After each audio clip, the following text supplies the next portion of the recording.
This is KATU News at 5 on your side. Those stoking the flames of violence, those coming to Portland looking for a fight, will be held accountable. That is the message from Governor Kate Brown today, 24 hours ahead of dueling rallies scheduled for tomorrow in Portland. Good evening. Thanks for staying with us, everybody. I'm Steve Dunn. And I'm Catherine Kissel in for Deb tonight.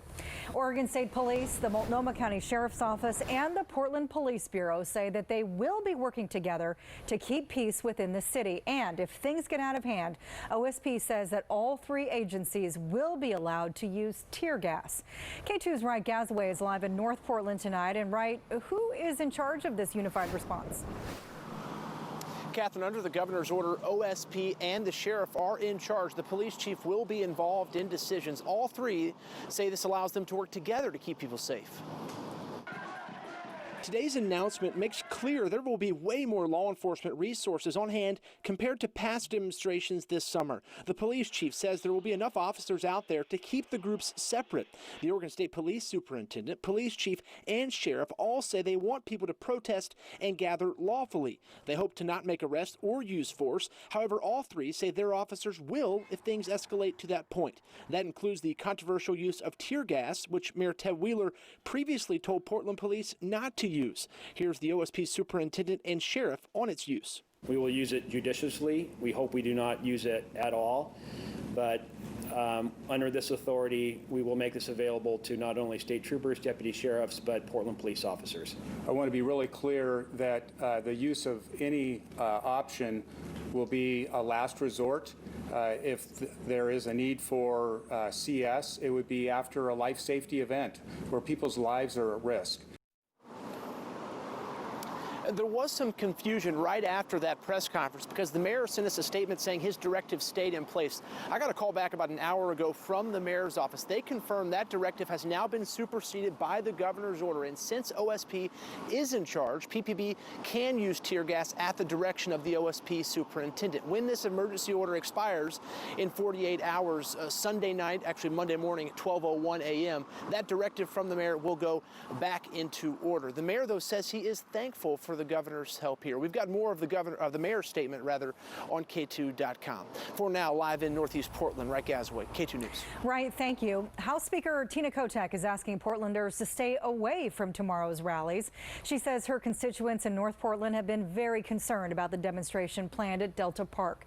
Kotek says in part, injuring others in anger will not bring about change. Nonviolent resistance is essential to bringing our country to a more perfect union.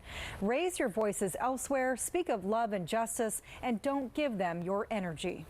There are concerns tonight that we may see weapons at tomorrow's events. This just 1 month after someone was shot and killed at a protest downtown.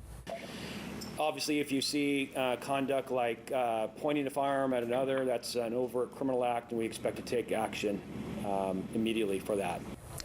Coming up in the next hour, what's allowed and how will police deal with firearms this weekend? Keaton Thomas will have more and a live report on K2 News at 6 o'clock tonight. And we'll be following these rallies tomorrow very closely. You can stay with us for K2 News at 6 and 11 for more. You can also get the latest information online at KATU.com. And you can also visit our social media pages. 457. Today's number is the highest amount of coronavirus cases ever reported in a single day for the state of Oregon. And according to the health authority, the total number of cases is now at more than 32,000.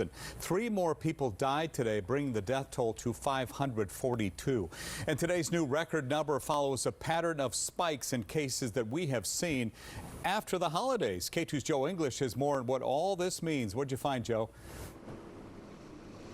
The Oregon Health Authority says it's too soon to tell right now whether those 457 cases announced today are directly related to Labor Day weekend gatherings. But going by the health authority numbers we have gotten in the past, there indeed is a pattern of seeing records after opportunities for people to get together.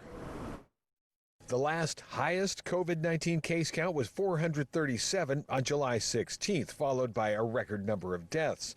Now, KATU had asked the Oregon Health Authority and Governor Kate Brown if they considered ordering extra precautions to be taken headed into the Labor Day holiday, business shutdowns or stay-at-home orders like had been done previously.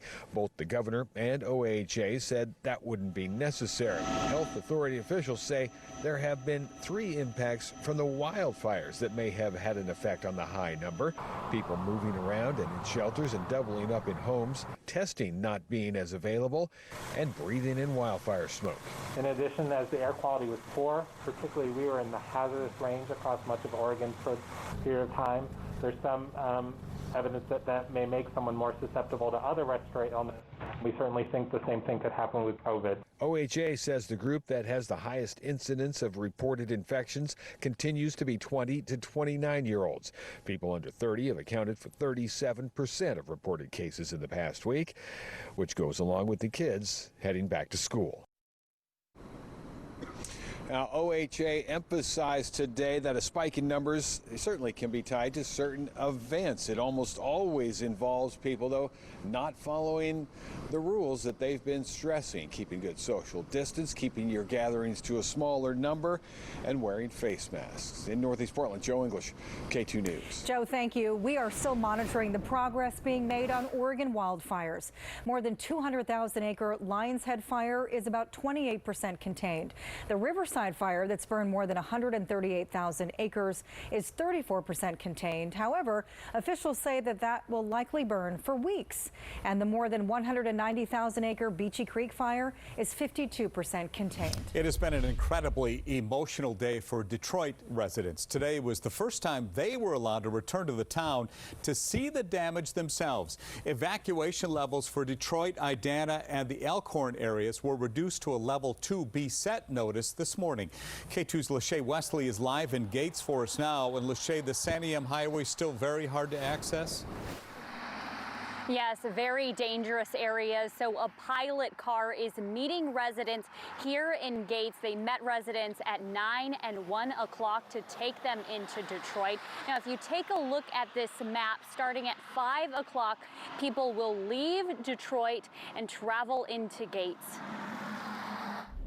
A long line of cars traveled along the Santiam Highway Friday morning, passing crews as they worked to clear burnt and falling trees. After a long, windy drive, residents got into Detroit, seeing for themselves City Hall, the fire station, and beloved, long-standing restaurants all gone. This is 35 years I've been coming up here, and my parents as well, my great-grandparents lived in Idana. It's really been kind of hard to see. The fire also leaving several families without a home to return to. I mean, we just knew that there was a fire, but we had no idea that this was it. Luann Burleson sifted through the ashes. It wasn't a castle, but it was home. Finding 2 ceramic owls in the debris. Stupid little things, but you know, it's all part of what makes a home. The Burlesons have spent the past 5 years making this their own.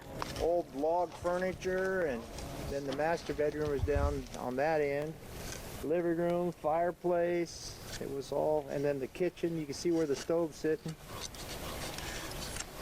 It was really nice. Now they'll need to start all over again. Well, we're going to make sure we get it cleaned up and find some good house plans and try to rebuild. Now, we've heard from a lot of people who do plan to return to Detroit and rebuild. Coming up at 6 o'clock, what people are facing when it comes to rebuilding and some of the concerns there. Live in Gates, Lachey Wesley, KATU News. All right, Lachey, thank you. Let's talk to meteorologist Dave Selesky now. And it's been kind of a rainy day today, Dave, but it's going to be decreasing, but also the possibility that smoke coming back into our air, right? Exactly, Stephen. We had the rain today. It's really helped out the wildland firefighters showers up in the Cascades and also on the east side of the Cascades, but some changes ahead as we go in towards the weekend, and not necessarily good ones as far as it goes for the wildfires. Now, out there right now, we have partly to mostly cloudy skies from our live camera at Stoller Estates outside of Dayton. 63 the current temperature there. I'm going to zoom on in. You can see we have radar at this time. A few showers off on the coast and also off towards the east of us, up into the Cascade foothills and into the gorge at this time. Let's pull the map out. Still seeing some scattered showers out there, but notice there's no big organized next storm system rolling into the northwest. Now, our rainfall totals pretty impressive. Here in Portland, we've had over 3/4 of an inch of rain in the last 24 hours, 93 hundredths on the coast out at Tillamook, and over 4/10 of an inch of rain down the Willamette Valley down in Salem. Now, here's what the concern is going to be over the next 24 hours. Wind flow right now is onshore, pulling moist air off the ocean beaches, but by Sunday, we get an offshore flow, which means drier and warmer conditions, and that'll have a tendency to bring wildfire smoke from the east side of the Cascades, from those wildfires that are still burning over the Cascades and into parts of the Willamette Valley. We'll talk more about that and about some very warm, unseasonably warm temperatures coming to the northwest. See you guys in about 10 minutes. All right, Dave, thank you. According to several sources, tomorrow President Trump will nominate Judge Amy Coney Barrett to fill Justice Ruth Bader Ginsburg's seat. The federal appellate judge and Notre Dame law professor also worked as a law clerk to the late Justice Antonin Scalia. Right now, Republican senators are preparing for a speedy confirmation. Planned Parenthood says that they're ready to defend women's health care and reproductive rights. While Justice Ginsburg lies in state in the capital of the United States, politicians are already working to fill her seat with a nominee who will be hostile to health care and reproductive rights. The CEO of Planned Parenthood, Columbia Willamette, says that there is concern a conservative Supreme Court justice could threaten women's health and the Affordable Health Care Act. Senators Ron Wyden and Jeff Merkley say that there is a lot on the line. We have 17 appeal court cases pending on their way to the Supreme Court. 17 cases that have a whole series of mechanisms to constrain women's rights and reproductive rights. Who votes for this nominee is giving the Supreme Court the power to strip away health care from thousands and thousands of Oregonians. The Washington Post reports the White House has already started reaching out to senators to lay the groundwork for quick confirmation of the president's nominee. Coming up next tonight, after nearly 5 months of protests in Portland, it could influence how some people vote, but for which party? And later, COVID put a stop to hospital visits, but that's changing for some places. We'll tell you why.